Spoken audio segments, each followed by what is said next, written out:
Il ne demandera pas à ton voisin s'il va te répondre. Il ne demandera pas même à ton pasteur.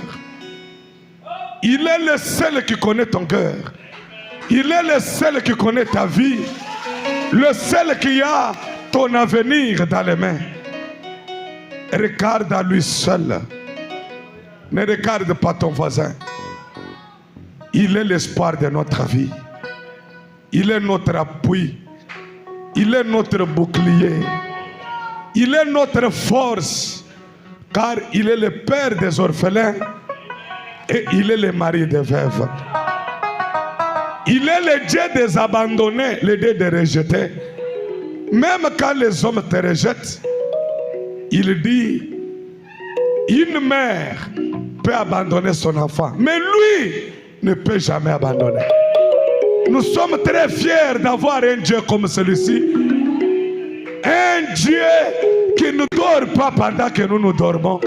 Un Dieu qui descend, qui s'humilie jusqu'à nous suivre dans la poussière, dans les péchés, pour venir nous récupérer. Qui est comme lui, incomparable Jésus?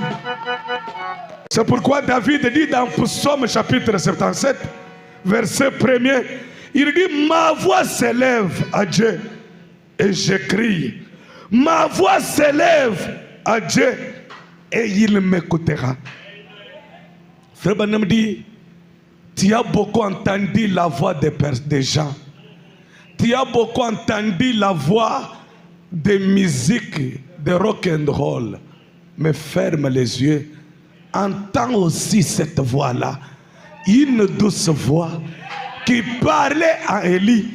Élie entendit le tonnerre. Il n'était pas dans le tonnerre. Élie entendit le vent. Il n'était pas dans le vent. Mais une douce voix s'est abaissée.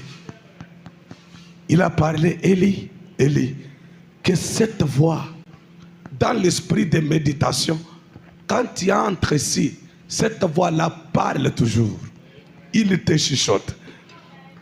Amen.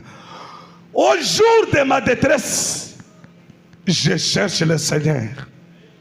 La nuit, mes mains sont étendues sans lasser. Mon âme refuse toute consolation. Oh, merci Seigneur.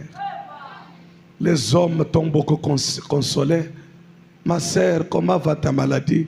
Je suis toujours malade. Mais il y a une voix qui console. Quand lui console, il change des choses.